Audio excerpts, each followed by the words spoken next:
जय जिनेंद्र, जिस उज्जैन एकता महाअभियान से आज ही जुड़ें। अपना निःशुल्क जैन माइनॉरिटी कार्ड प्राप्त करने के लिए 9059054563 पर व्हाट्सएप से जय जिनेंद्र सेंड करें और जैन एकता अभियान व्हाट्सएप चैनल को अब भी फॉलो करें। धन्यवाद।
सादर जय जिनेंद्र प्रणाम।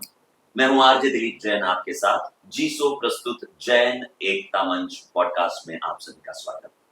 आज जो विशेष महानुभाव, जो विशेष पर्सनैलिटी हमारे साथ है, बहुत सौभाग्य की बात है कि इन्होंने हमें समय दिया है और इन्हीं के ऑफिस में आकर आज इस पॉडकास्ट को हम आप तक पहुंचा रहे हैं।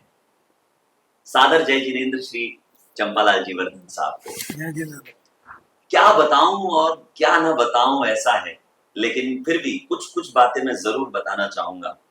देखिए, आप प्रेसिडेंट हैं अखिल भारतीय समस्त त्रिष्टुटिक जैन संघ के, भारत जैन महामंडल के फॉर्मर प्रेसिडेंट हैं आप, फॉर्मर प्रेसिडेंट है जैन इंटरनेशनल ट्रेड ऑर्गेनाइजेशन के, आप प्रेसिडेंट है श्री भीममाल जैन संघ मुंबई के, प्रेसिडेंट है Shri all India Jain Shwetambar conference के, वाइस प्रेसिडेंट हैं ऑल इंडिया वैश्य फेडरेशन के, chief patron Bhagwan Mahavir memorial Samiti Delhi के, ट्रस्टी हैं आप Shri Adinath Rajendra Jain Shwetambar Pedhi trust, Shri Rajendra Vihar Dadawadi Palitana, Shri Ankibai ji Govani charitable trust Mulund, Shri Shankheshwar Parshwanath Rajendra Jain trust ताड़देव, Shri Shantibai K Vardhan Ghatkopar Jain temple trust, Vardhan charitable trust, SMJ Tirth रक्षा ट्रस्ट। व्यवसायिक जीवन इतना व्यस्त, बावजूद इसके सामाजिक कार्य की ये जो मैंने बात बताई है, ये अपने आप में बहुत कमाल की है।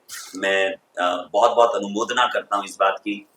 श्रीमान चंपालाल जी, आपकी जो जीवन यात्रा अब तक की रही है, उसी से शुरुआत करते हैं। बचपन कैसे बीता, कहाँ बीता, फिर व्यवसाय में आप कैसे आगे बढ़े, ये थोड़ा सा आप बताएं। मैं अपने आप को सौभाग्यशाली मानता हूँ कि मेरा जन्म जैन कुल में हुआ, और वो भी विशेष वर्धन परिवार, जो एक धार्मिक परिवार था। हमारे दादा, हमारे पिताजी, और हमें जो संस्कार मिले हैं जी बचपन से ही, वो जैन धर्म और अहिंसा और लोगों की मानव सेवा के संस्कार मिले। मेरा जन्म बीनमाल में हुआ था। मेरे पिता एक साधारण व्यक्ति थे। उन्होंने अपने प्रयत्नों से अपनी जीवन यात्रा कर कर मुंबई आए और मुंबई में एक सफल उद्योगिक बने, और उन्होंने भी मेरी तरह बहुत से सामाजिक कार्य और संस्थाओं से कार्य किया, और उन्हीं के आदर्श और उनके प्रेरणा से मैं हर एक बिजनेस व समाज सेवा करता आया हूँ, और कोई भी मुझे कोई भी काम मुश्किल नहीं लगा। ये मेरे पिता और मेरे पूर्वजों का मुझ पर आशीर्वाद है। यही सबसे बड़ी और मेरे सबसे महत्वपूर्ण, मेरे दादा गुरुदेव राजेंद्र श्री जी महाराज, उनका हमें इतना आशीर्वाद है हमारे परिवार पे कि हमारे कोई भी संकट नाम लेते ही दूर हो जाते हैं। ये एक अद्भुत ही हमारा विश्वास है, और हम सब परिवार एक समाज के लिए तत्पर रहते हैं, और कोई भी कार्य हो समाज का या शिक्षा का, उसमें हम लोग आगे रहते हैं। और बिजनेस तो जरूर करना ही पड़ता है। अगर समाज सेवा करनी है तो सर्वप्रथम बिजनेस ही आपका होना चाहिए। मैं भीनमाल से 4 क्लास पढ़ा था। उसके बाद में मैं मुंबई आया, मारवाड़ी विद्यालय में मैं पढ़ा। और मारवाड़ी विद्यालय के बारे में मैं एक बात बताता हूँ कि बहुत से जो मेरे सहपाठी थे, आज बहुत से बड़े बड़े उद्योगपति हैं। ये मारवाड़ी विद्यालय की एक वो खासियत टाइम है। की खासियत है। अच्छा। और फिर लाला लाजपत राय कॉलेज में स्टूडेंट हुआ। उसके बाद में 78 में मेरी शादी हुई, तो जुनून था कि जिंदगी में कुछ कर दिखाने का। और अपने पिता के व्यवसाय बिल्डिंग इंडस्ट्री का होने के बावजूद भी मैंने अपने पिता से कहा कि मैं कुछ अलग हटके करना चाहता हूँ। तो उन्होंने मैं प्रेम से सर आशीर्वाद दिया कि बेटा जा, तुझे जो करना है कर। और ऐसे पिता का मैं जिंदगी भर ऋणी हूँ, जिसे मुझे जिंदगी भर प्रोत्साहित किया। बहुत बहुत शानदार। और यहाँ पर मन में ये सवाल भी आता है कि इतना कुछ अचीव करने के बाद भी ये सादगी किस तरह से आप मेंटेन करते हैं? इतनी सादगी आपकी पर्सनालिटी में, इतनी वाणी में पर सादगी, ये बहुत कमाल की बात है, ये सीखने जैसी बात देखिए, जिंदगी में अपने आप को जितना नीचे देख के चलोगे उतना आप सही चलोगे। अगर आपके आसमान देखते हो तो ठोकर खाने की बहुत ही है। चांसेस है। चांसेस रहते हैं। मेरे पिता ने मुझे सिखाया था कि बेटा, जो भी काम कर सोच समझ के कर, और उसका परिणाम भुगतने के लिए तैयार रहने का। जब हम परिणाम भुगतने की तैयारी करते हैं तो हमें उसके नेगेटिव पॉइंट दिखते हैं, और उन नेगेटिव पॉइंट से बच के हम कार्य करते हैं। मैंने जिंदगी में बहुत से कार्य किए, अच्छा किया, और एक ही मोरल पे कि किसी के साथ में गलत नहीं करना। मैंने इतने फ्लैट बेचे, इतनी बिल्डिंगें बनाई। मेरा एक ही था कि मेरा परचेजर कभी भी नाराज होके नहीं जाए, मुझे बद्दुआ दे के नहीं जाए, भले मुझे लॉस होगा तो होगा।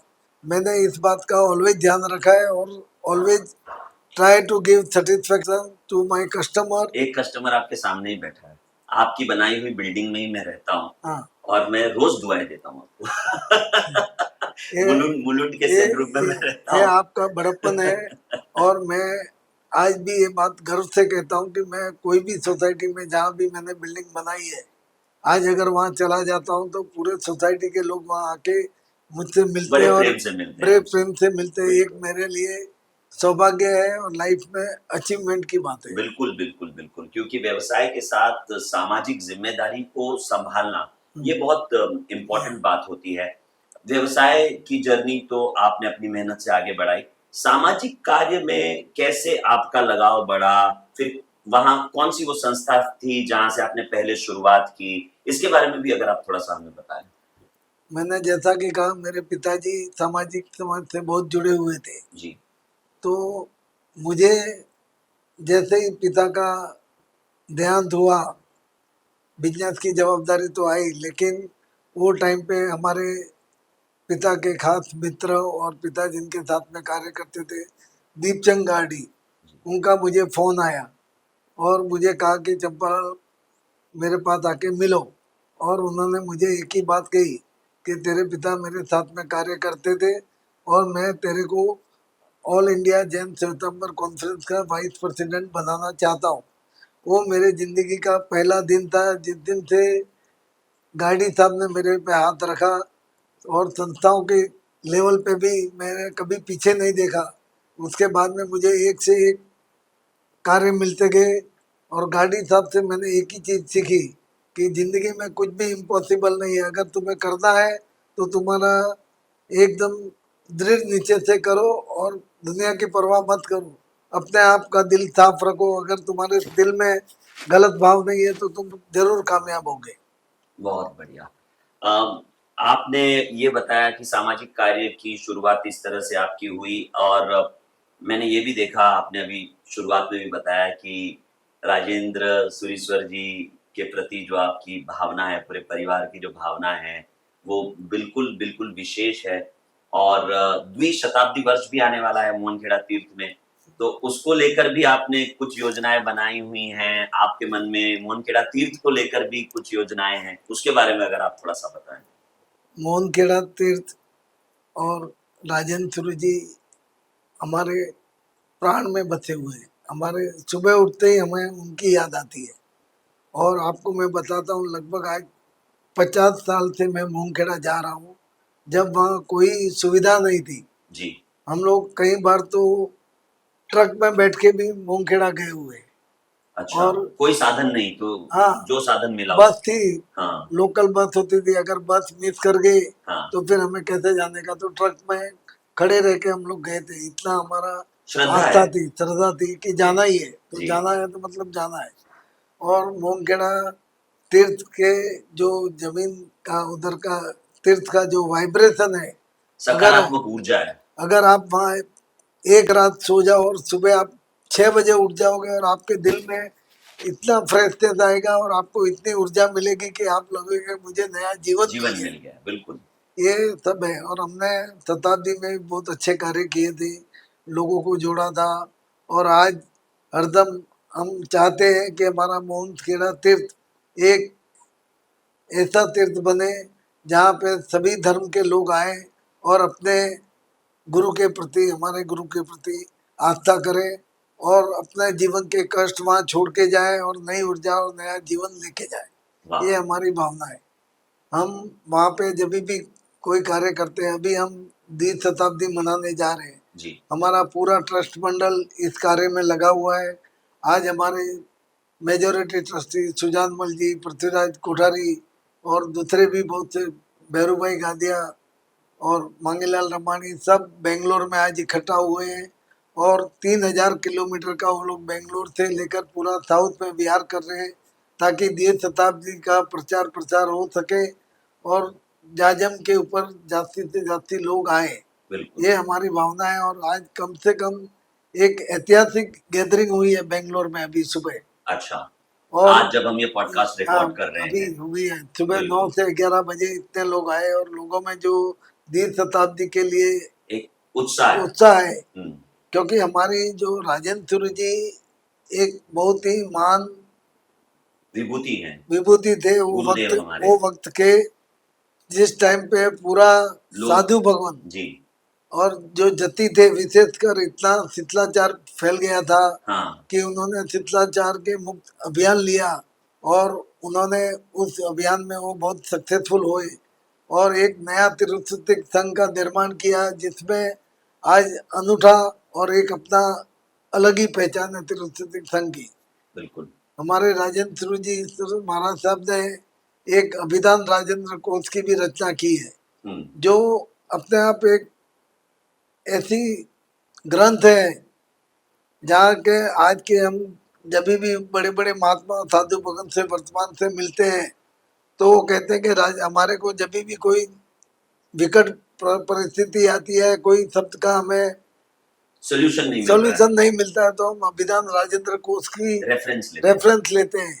ये एक हमारे लिए बहुत गर्व की बात है कि हमारी जो धरोहर है जी, वो बहुत ही एकदम ज्ञान की शानदार धारा है, ऐसा कह ज्ञान सकते की धारा, और बहुत ऐसी है कि हमें जिंदगी में इतनी बड़ी विरासत मिली है कि उस दादा गुरुदेव की हम 2 शताब्दी मनाकर हमारे दादा की जो धरोहर हमें मिली है उसके लिए हम बहुत ही अपने आप को भाग्यशाली मानते हैं कि हम आने वाले कल में, आज तो हमारे गुरु भक्त आते हैं, पूजा करते हैं, अर्चना करते हैं, भक्ति करते हैं, लेकिन हमें ऐसा चाहिए कि हम 2 शताब्दी निमित्त ऐसा कुछ प्रोजेक्ट करें जहाँ से विश्व में हमारे मोंगखेड़ा का नाम हो, और हमारी जो आने वाली युवा पीढ़ी यहाँ पर आके कम से कम 2 दिन आराम से रहे, गुरु के बारे में ज्ञान ले, जैन धर्म क्या है, शिक्षा वो सब मिले, और अपने परिवार के साथ में अपना वेकेशन फॉरेन में जाकर मोंगखेड़ा आए, ये हमारा लक्ष्य है। इसके लिए हम एक अद्भुत प्रोजेक्ट बना रहे हैं जिसका मैं आपको वीडियो क्लिप दूंगा, प्रेजेंटेशन। आपको लगेगा सचमुच ही ट्रस्ट मंडल एक नई कल्पना और नई सोच के साथ में ऐतिहासिक स्मृति धाम बनाने जा रहा है। वो अपने आप में एक अनूठा प्रोजेक्ट होगा और हमें उसका संयोजक बनाया गया है। मैं अपने आप को बहुत भाग्यशाली और दादा की कृपा मानता हूँ कि ट्रस्ट मंडल ने मुझ पर विश्वास रखा और इस प्रोजेक्ट को आगे बढ़ाने की मुझे अनुमति दी। आपने जिस तरह से अपने विचार यहाँ पर बताए हैं, हम विजुअलाइज कर सकते हैं, हम देख सकते हैं कि कितनी शानदार तरीके से स्मृति धाम की ये आइडिया है, ये आयोजन है।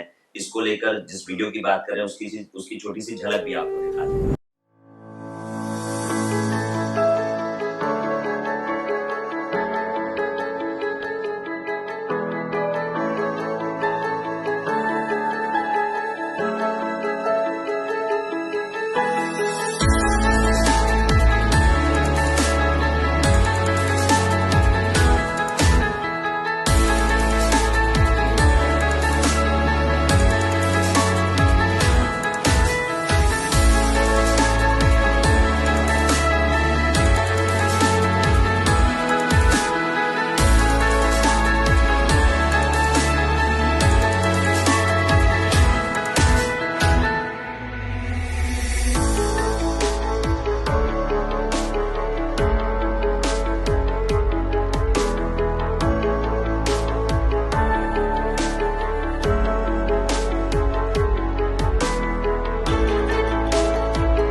अगले सवाल पर ये आना चाहता हूँ, क्योंकि आप इतनी सारी संस्थाओं के साथ जुड़े हुए हैं। पहला सवाल ये आता है कि जैन समाज की क्या-क्या खूबियां हैं जो आपको लगता है कि विश्व में किसी और समाज में नहीं देखी जा सकती? पहले ये बात कर लेते हैं, फिर अगले सवाल पर मैं आता हूँ। मैं जैसा मैंने कहा कि मुझे विरासत में बिजनेस मिला, जी उसी हाँ। तरह मुझे विरासत में संस्कार भी मिले। जी और मेरे पिता का जो समाज में नाम था, जी उसका मुझे जरूर फायदा हुआ। मुझे बहुत सी संस्थाओं में सामने से ऑफर आए और मुझे कार्य करने का मौका मौका मिला। मिला। मुझे भारत जैन महामंडल का अध्यक्ष बनाया गया। मैं बहुत ही कम उम्र में भारत जैन महामंडल का अध्यक्ष बना था। और खास मेरे दिल में हुई था कि समाज सेवा करनी है, और प्रभु की कृपा से तब तक मैं अपने आप को बिजनेस में बहुत स्टेब्लिश कर पाया था। उसके बाद ये सोशल सर्विस की जर्नी कैसे आगे बढ़ी और क्या खूबियां आपको लगी जितने भी जैन समाज की पर्सनालिटी से आप मिले, हमारे समाज की विशेष बातें? आपको सबको ज्ञात है कि जैन धर्म के मूल मंत्र अहिंसा, अपरिग्रह और अनेकांतवाद है। बिल्कुल बिल्कुल। उन्हीं सिद्धांतों को लेकर हर एक संस्थाएं लगभग काम करती कर है रही हैं, और बिल्कुल मानव सेवा का कार्य तो करते हैं। बिल्कुल। हमने जितनी भी संस्थाओं में जुड़ा, उनमें मानव सेवा को बहुत प्राथमिकता दी। मैं खुद बाढ़ के समय कल्याण और डोंबिवली में जाता था। बाढ़ के पानी में हमने जाके लोगों को मदद की है। मदद की।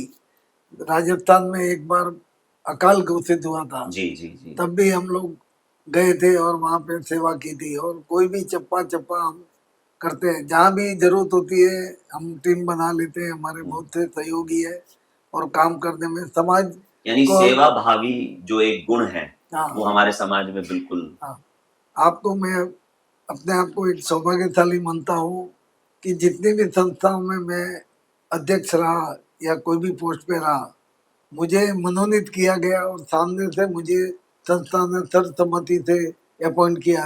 ये मेरे ये यानी कि एक किसी को वोट वोट करने की जरूरत नहीं, नहीं, सीधे आज मनोनीत। आज तक किसी ने सर्वसम्मति से, शायद जीतो में के भारत जैन मंडल हो, all India Jain Shvetambar conference हो या हमारी पीढ़ी हो, सब जगह मुझे सामने से इनवाइट किया और मैं अपनी सरलता के साथ में अपने तन मन धन से सेवा करते रहा।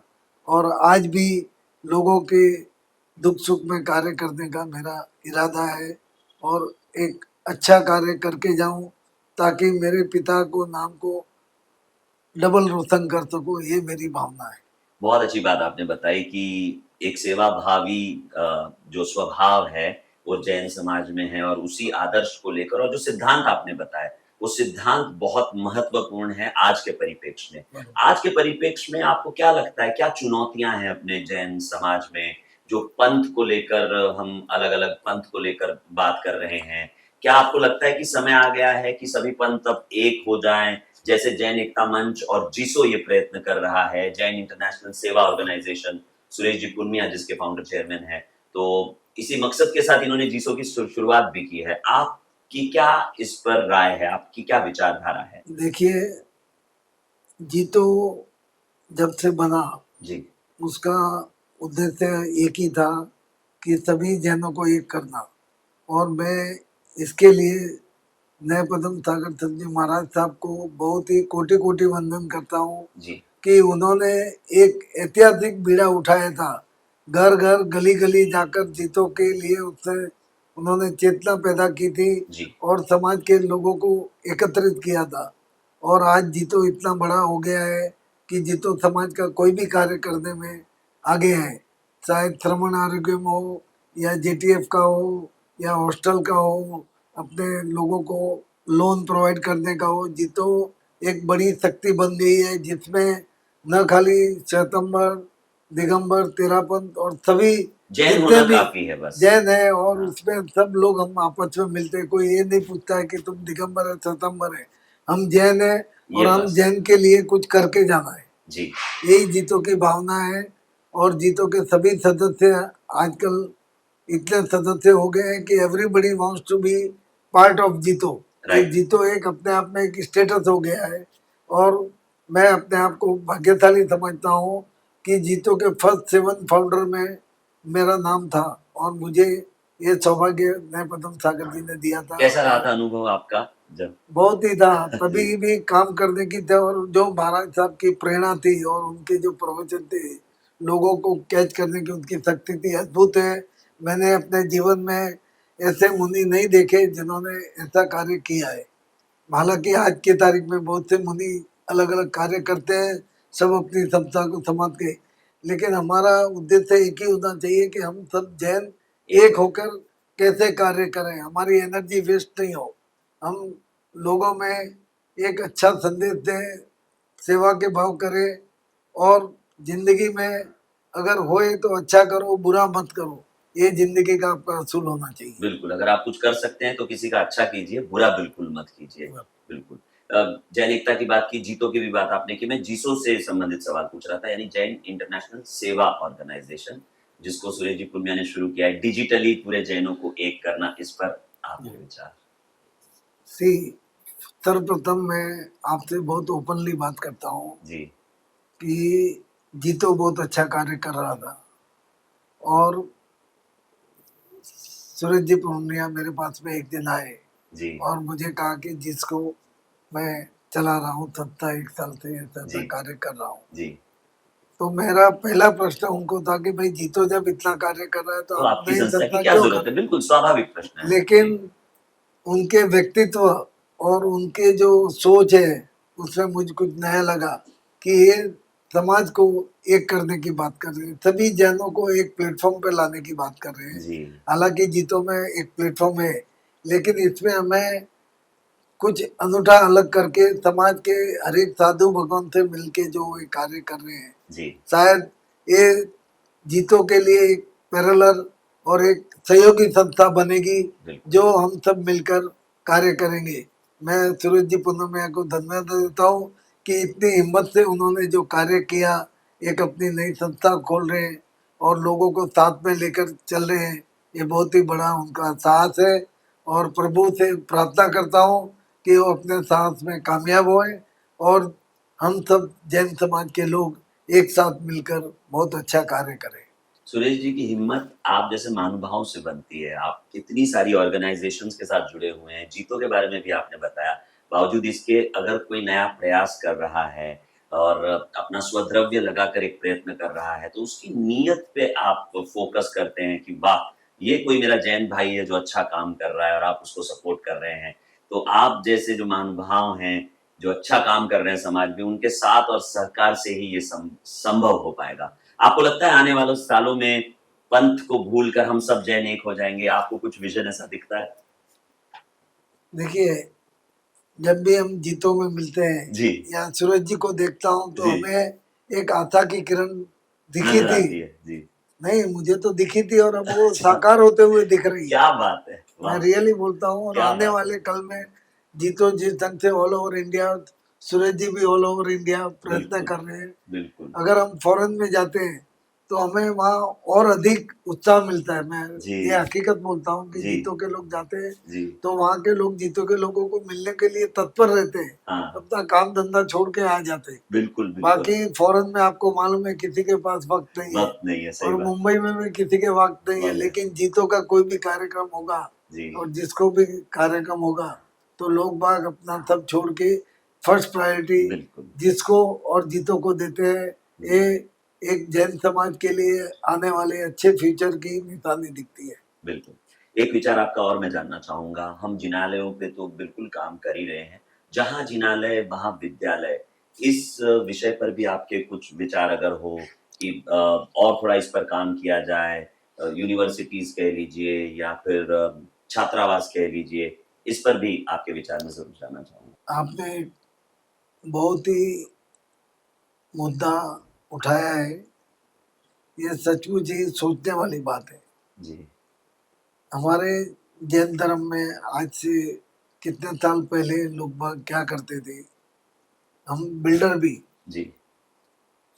एक बिल्डिंग के बाजू में एक कंपाउंड जैन वाले मंदिर। हैं और दूसरी बिल्डिंग में कंपाउंड के दूसरी बाजू जैन मंदिर है। हाँ, तो ये मुझे बहुत अखरता था, मैं जी, ये चीज का कभी पापा बागी नहीं बना। जी, मैंने जरूर मंदिर बनाए, मुंबई में मैंने 5-6 मंदिर बनाए, लेकिन मेरा एक ही था कि जहाँ पे बड़ा कॉलोनी बनाऊं वहाँ पे मंदिर बने और अपने जैन भाई वहाँ आए और उनको संस्कार मिले, और कहीं आजू में बाजू में अगर मंदिर होगा तो मैं मंदिर बनाने का कभी प्रयास नहीं करूंगा। बिल्कुल। ये मेरा अंदर से भावना ये है आपने तय करके रखा और था। मैंने हाँ, कभी ऐसा गलत काम किया नहीं। बिल्कुल। उसकी तरह रादर हमारा जो पैसा है मंदिर का उसको हम साधर्मिक भाई या एजुकेशन के अंदर लगाए। आज हमारे जीतो स्कूल और बहुत से प्रोजेक्ट कर रहा है, हॉस्टल जी, के कर रहा है, फिर यूनिवर्सिटी बनाने का भी प्लान है। जी, ये सब उसी के भाग्य और जीतो का ये है।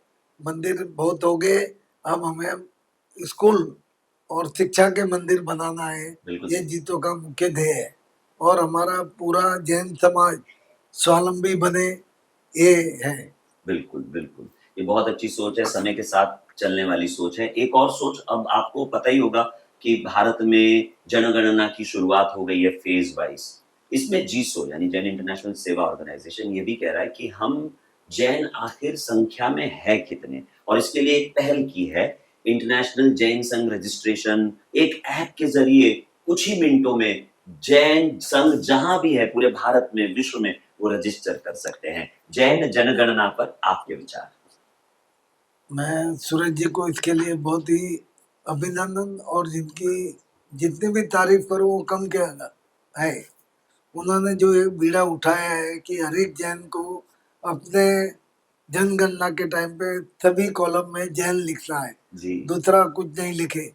ये एक बहुत ही बड़ा उन्होंने मूव लिया है और अगर हम इसमें सक्सेस हो गए और सभी ने जैन लिख लिया तो हमारा जैन डेटा आएगा और कितने जैन मुंबई हिंदुस्तान में हैं और हमें उसका जरूर फायदा मिलेगा।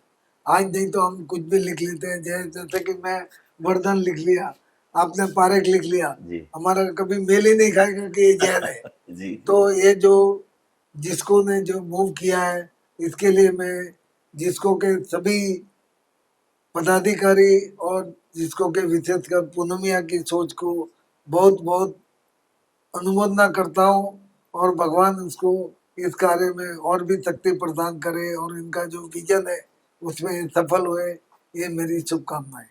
श्रीमान चंपालाल जी वर्धन साहब, नीलम रियल्टर्स एक विश्वास का नाम है।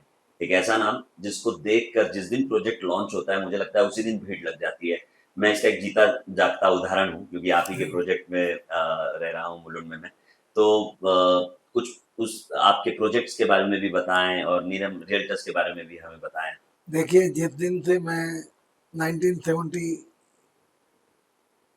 से बिजनेस में आया जी, तब से मेरा एक ही लक्ष्य था कि मुझे कुछ अनूठा करना है और अच्छे प्रोजेक्ट बनाने हैं। तो मेरा नॉर्मली फोकस होता था कि मैं लेआउट पे ही ध्यान दूं, क्योंकि लेआउट में करने से एक एडवांटेज ये होता है कि आपको उसका पीक का जो प्राइस है वो मिलता है।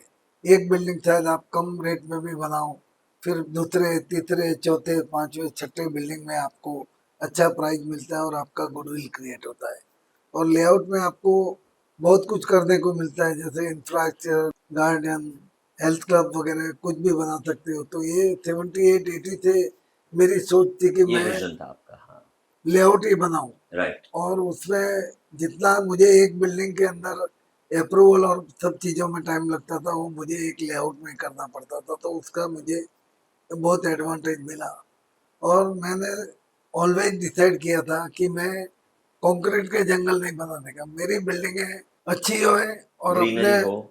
अपने आप में लैंडमार्क बने।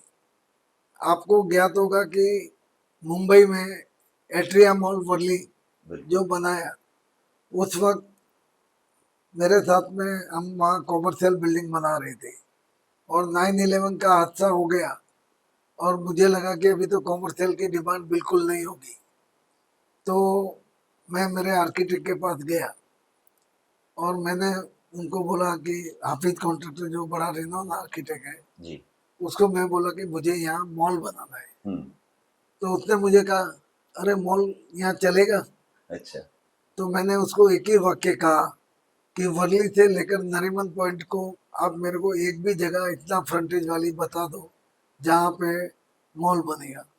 उन्होंने इमीडिएटली मेरे साथ में बैठ के 10 मिनट में मुझे मॉल का स्केच बना के दिया और हमने जो कॉमर्शियल बिल्डिंग थी जी, 2 माले तक बन गई थी उसको कन्वर्ट किया जी। और एक ऐतिहासिक बिल्डिंग बनाया और मुंबई में जितने भी मेरे लेआउट हैं वहाँ पे हम अच्छा कार्य करते हैं और लोग बाग वहाँ खुशी से रहते हैं, ये हमारी प्राथमिकता है। जी और लोगों को सब सुविधाएं मिले। आज भी प्रोजेक्ट में मेरा नाहौर में बन रहा है सैनरूफ, वहाँ मैं 54 और 74 स्टोर की बिल्डिंग बना रहा हूँ बिल्कुल। मुलुंड के अंदर।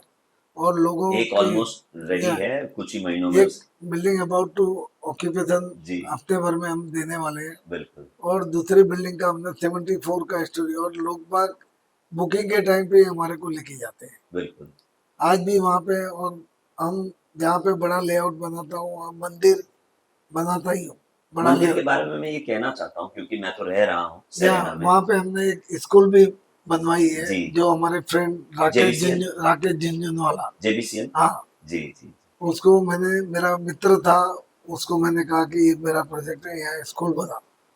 तो उन्होंने फट से बोले चंपालाल तुम बोल रहे हो तो मैं यहाँ अपना अनाउंस करता हूँ। बिल्कुल। आज वो एरिया में एक स्कूल भी हो वन ऑफ द गई। मोस्ट प्रीमियम स्कूल्स में से हाँ, एक है वो, प्रीमियम बिल्कुल स्कूल है। बिल्कुल बिल्कुल। तो हमारा ये होता है कि हम मंदिर के साथ में ज्ञान का मंदिर भी बनाए, जी ये भावना है। और लोगों को सभी सुविधाएं जाए ताकि आने वाली पीढ़ी जहाँ भी रहे सुखी रहे और एटलीस्ट कहे कि नहीं हमारा बिल्डर अच्छा था। बिल्कुल ये हमारे लिए बहुत बड़ी सेटिस्फेक्शन की बात होती है। बिल्कुल बिल्कुल 100%। मंदिर के बारे में मैं जोड़ देता हूँ, हाँ, जो आपने भाग्योदय पार्श्वनाथ मंदिर बनाया है। या, आप भी कई तीर्थ क्षेत्रों में जाते हैं, मैं भी कई जगह जाते रहता हूँ, लेकिन जो ऊर्जा है वहाँ पर, जो एनर्जी है और जो वास्तु है वहाँ का, वो इतना कमाल का है। क्योंकि मैं देखता हूँ कि जो देवी देवता वहाँ पर है, वो पता नहीं मतलब एक अलग ही ऊर्जा है वहाँ पर, बहुत शानदार। ये सभी मैं सैनरूफ वासियों की ओर से आपको बोल रहा हूँ। ये आपने सैनरूफ की बात की, मैं जी आपको शांति सुधा पार्क की जी बात करता हूँ। जी घाटकोपर में मैंने जी जिन्हें जी जी बनाया है, मैंने वहाँ चौमुख जिमालय बनाया है। वाह और उसको मैंने ग्राउंड फ्लोर पे बनाया है एकदम, जी यानी रोड के ऊपर, हाँ विदाउट एनी FSI का कोई प्रलोभन नहीं जी किया और अच्छी ढंग से बनाया। सोच यही थी कि मेरा मंदिर में छोटा बच्चा भी स्कूल जाते वक्त 2 मिनट वहाँ दर्शन करके करके जाए। जाए, अगर स्पिरिचुअली मैं कनेक्टेड या रहे वो, बराबर रोड है। रोड पे ही बनाता हूँ ताकि आने वाला आदमी उसको 2 मिनट भी अगर उसको मिल जाए दर्शन करके जाए। बिल्कुल सही और बात आप है, बिलीव नहीं करोगे, जैन क्या अजैन भी वहाँ आते हैं दर्शन करते हैं। और क्योंकि इतनी ऊर्जा वैसी है, हाँ, एनर्जी वो वैसी है। मंदिर की ऊर्जा और प्रभावित है और लोग बाग बहुत खुश है वहाँ के। बिल्कुल।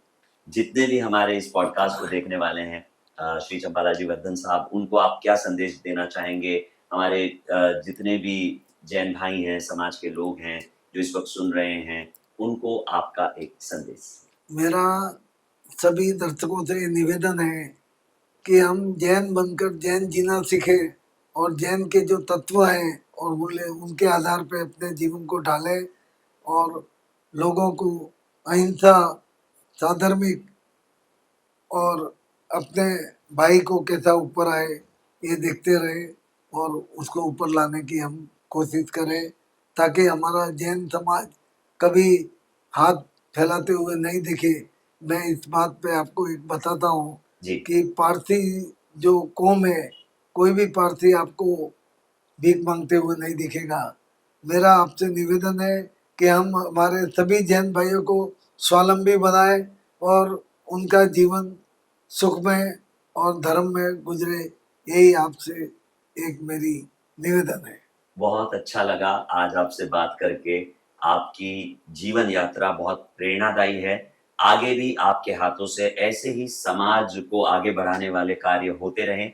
और विशेष तौर पर जो बात आपकी पर्सनालिटी को देखकर सीखने मिली वो ये कि सादा जीवन उच्च विचार, ये बात हमारे पॉडकास्ट देखने वाले सभी लोग भी जरूर अपने जीवन में अपनाएंगे। आज आपने अपनी ऑफिस में हमें समय दिया और इतने अच्छे विचार जैन एकता मंच पॉडकास्ट जीसो के माध्यम से पारस चैनल पर आपने व्यक्त किए, इसलिए मैं आपको धन्यवाद देता हूँ।